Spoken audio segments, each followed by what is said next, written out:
Supreme court एक ऐसा नया कानून लेकर आ रहा है जिसके बाद उन नेताओं पर जिन पर दोष सिद्ध हो जाते हैं दोस्तों, अब क्या कानून है? अब ये कानून है कि जिन मंत्रियों पर दोष सिद्ध होते हैं उनको 6 साल तक एक रेड कार्ड मिल जाता है, यानी कि 6 साल तक वो चुनाव नहीं लड़ सकते। लेकिन अब एक नया सुप्रीम कोर्ट सिफारिशों पर एक नया कानून बनाने जा रही है।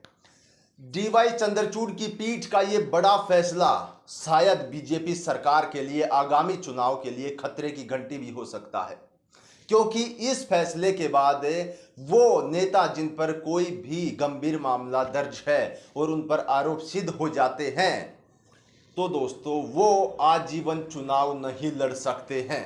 जी बिल्कुल सही सुना आपने, आजीवन प्रतिबंध लग जाएगा उन पर, वो पूरे जीवन भर कहीं से भी चुनाव नहीं लड़ पाएंगे। और अब की बात करें, अगर वर्तमान स्थिति की बात करें, तो 450 से ज्यादा बीजेपी के नेताओं पर मामले दर्ज हैं, यानी कि अगर उन पर दोष सिद्ध हो जाते हैं तो 2024 की चुनावी भूमि से इतने नेता बीजेपी सरकार के बाहर हो जाएंगे, जो कि एक बीजेपी सरकार को बड़ा झटका है।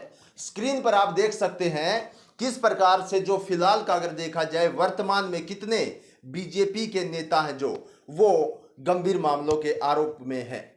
भारतीय जनता पार्टी भारत के 15 राज्यों में बीजेपी सरकार है। इसमें बीजेपी बहुमत के साथ 6 राज्यों में और सहयोगी पार्टियों के साथ 9 राज्यों में सरकार चला रही है। इन राज्यों में बीजेपी में कुल 489 विधायक हैं, जिनमें से 337 विधायकों पर गंभीर आपराधिक मामले दर्ज हैं। फिलहाल बीजेपी के सबसे ज्यादा विधायकों पर क्रिमिनल केस दर्ज हैं।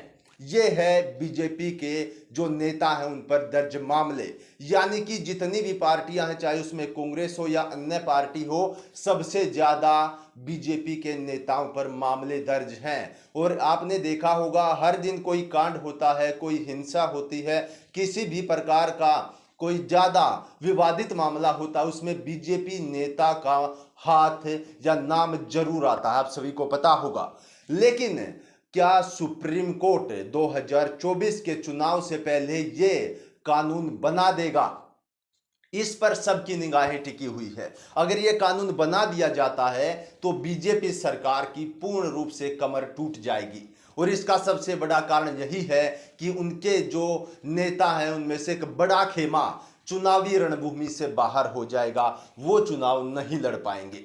जी हाँ, आप सभी को बता देते हैं, सिर्फ 6 साल ही नहीं, पूरे आजीवन वो चुनाव नहीं लड़ पाएंगे जिनके ऊपर आरोप सिद्ध हो जाते हैं। वो डीवाई चंद्रचूड़ का ये सराहनीय फैसला है दोस्तों। पूरा देश इनको सलाम करता है, इनके पारदर्शिता के फैसलों के उससे। किस तरीके से ये पारदर्शिता के फैसले सुनाते हैं और सरकार को भी नहीं बकसते, बीजेपी सरकार को भी अच्छी अच्छी फटकार लगा देते हैं डीवाई चंद्रचूड़। इसीलिए लोग इनको पसंद करते हैं, इसीलिए कानून का हीरो भी इनको माना जाता है। और इसीलिए अब जो कानून आने जा रहा है उसकी सुइयां अटकी हुई है बीजेपी पर। अगर और पार्टियों का इसमें जिक्र करते हैं तो कांग्रेस की आपको बताते हैं। कांग्रेस में आपराधिक मामलों में विधायकों की लिस्ट में दूसरा स्थान है। कांग्रेस में 334 विधायकों पर आपराधिक मामले दर्ज हैं, जिनमें से 194 विधायकों पर गंभीर आपराधिक मामले दर्ज हैं, यानी कि दूसरे नंबर पर आती है कांग्रेस। कांग्रेस का भी यही हाल हो सकता है कानून आने के बाद। लेकिन सबसे उच्च स्तरीय पर पहले स्थान पर है बीजेपी, जिसको भारी नुकसान उठाना पड़ेगा, क्योंकि एक बड़ा खेमा नेताओं का चुनावी रण से बाहर हो जाएगा यदि उन पर दोषी करार दिए जाते हैं तो। और वो 6 साल के नहीं, अब की बार पूरे जीवन भर के लिए वो चुनाव नहीं लड़ पाएगा, यानी कि उसका बीजेपी पार्टी में रहने का कोई महत्व नहीं रहेगा। दोस्तों, अगर पूरा मामला थोड़ा खोलकर अगर हम आपको बताते हैं आखिरकार किस प्रकार से एक कानून लेकर आया जा रहा है। दरअसल सुप्रीम कोर्ट एक एमिकस क्यूरी नियुक्त करता है, और अब की बार जो सुप्रीम कोर्ट है उसने एमिकस क्यूरी इस मामले में नियुक्त किया गया है हंसारिया को। जी हाँ, विजय हंसारिया को।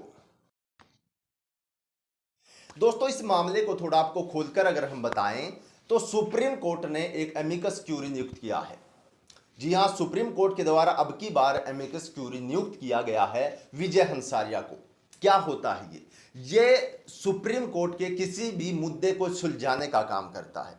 और इसी जो एमिकस क्यूरी होता है इसने ही रिपोर्ट पेश की है सुप्रीम कोर्ट के अंदर कि ऐसा कानून लेकर आया जाए, क्योंकि जो जनता है, जनता से ज्यादा विधायकों को इस चीज का खबर होना चाहिए, इस चीज का अंदाजा होना चाहिए कि जिस तरीके से वो एक विधायक के पद पर होते हैं तो उनको इस तरीके के जो है आपराधिक मामले करने से बचना चाहिए। लेकिन यहां पर ऐसा नहीं हो रहा। यहां पर सबसे ज्यादा आपराधिक मामले अगर देखा जाए तो बीजेपी नेता ही करवाते हैं, या हम कहें कि राजनीतिक नेता ही करवाते हैं। इतने मुद्दों में उनके नाम आते हैं, खासकर बीजेपी नेताओं के, चाहे वो शोषण का हो। आपने देखा किस प्रकार से ब्रजभूषण का मामला सामने आया था, लेकिन बीजेपी के थे, बचा लिया गया, भी मामला सिद्ध नहीं हुआ है। और भी बहुत सारे मामले हैं, जिस प्रकार से एक दिल्ली में एक लड़की को गाड़ी से घसीटा गया था, ऐसा कुछ मामला सामने आया था, उसमें भी एक बीजेपी कार्यकर्ता नेता था। तो बहुत सारे ऐसे मामले हैं जिनमें सबसे टॉप पर अगर देखा जाए तो बीजेपी के कार्यकर्ता या नेता दिखाई देते हैं, और सबसे मामले भी उन्हीं पर दर्ज है। जैसा मैंने आपको अब रिपोर्ट बताया कि बीजेपी के कितने विधायकों पर, 450 से ज्यादा विधायकों पर मामले दर्ज है, जिसमें से अगर देखा जाए तो 337 विधायकों पर गंभीर मामले दर्ज हैं, संगीन आरोप दर्ज हैं। अब देखने वाली बात यह भी है, क्या इस कानून को आने से पहले मोदी सरकार क्या झटपटाती है, क्या इस कानून का विरोध करती है, कानून को रोकने की कोशिश करती है जिससे उनके विधायकों को बचाया जा सके, या हम कह सकते हैं 2024 में जो उनको अपनी हार तय लग रही है ना, उससे बचने के लिए इस कानून को रुकवाना पड़ सकता है। लेकिन डीवाई चंद्रचूड़ इतनी आसानी से मानने वाले नहीं है। उन्होंने जो ठान लिया वो ठान लिया, देश के हित में सदा उनका फैसला आया है। आज तक ना तो सरकार के दबाव में कोई फैसला उनकी तरफ से आया है और ना ही कोई धुंधला फैसला उनकी तरफ से आया है। हर फैसला पारदर्शिता से रखा जाता है, जनता के सामने आता है। तो अब की बार इस तरीके से सरकार, राजनीतिक दलों पर नकेल कसी गई है सुप्रीम कोर्ट की तरफ से। आप इस मामले को किस तरीके से देखते हैं? क्या बिल्कुल सही कर रहा है सुप्रीम कोर्ट जो अब कानून लेकर आया जा रहा है विधायकों के लिए, क्या वो सही है? अगर हमारी बात करें या मैं थोड़ा अपना एक्सपीरियंस बताऊं कि जनता क्या सोचती होगी, तो मेरे हिसाब में तो बिल्कुल सही है। क्योंकि जिस विधायक को ये जनता चुनती है, अगर वही आपराधिक मामले करेगा तो फिर जनता क्या करेगी? जनता क्या करेगी, ये सोचने वाली बात है। जो पूरे जनता का देखरेख करता है, जनता उसको विधायक बनाती है, अगर वो ही संगीन आरोप कर देता है, उसी के खिलाफ मामला दर्ज हो जाता है किसी भी पुलिस स्टेशन में, तो फिर रह क्या जाता है दोस्तों। और इसी मामलों में जो है नकेल कसी गई है, और इन्हीं मामलों को रोकने के लिए सुप्रीम कोर्ट ये नया कानून लेके आया जा रहा है। इसमें मैं एक सिर्फ बीजेपी को नहीं कह रहा, जितने भी राजनीतिक दलों के नेता हैं सबको मैं कह रहा हूं, सभी पर नकेल कसी जाएगी। क्योंकि आरोपी आरोपी होता है, वो किसी पार्टी का, किसी धर्म का, किसी जाति का नहीं होता। आरोपी आरोपी होता है, और जो भी विधायक आरोपी सिद्ध होता है उसको आजीवन जो चुनाव है वो उससे के जो चुनाव लड़ने की उसके पास ताकत है वो उससे छीन ली जाएगी। तो ये एक नया कानून लेकर आ रहा है सुप्रीम कोर्ट। इसके बारे में आप अपनी राय कमेंट बॉक्स में हमें बता सकते हैं, और हम आपके लिए देश और दुनिया की बड़ी खबरें लेकर आपके बीच जुड़ते रहेंगे। आज की वीडियो में इतना ही दोस्तों, चैनल को सब्सक्राइब कर लें।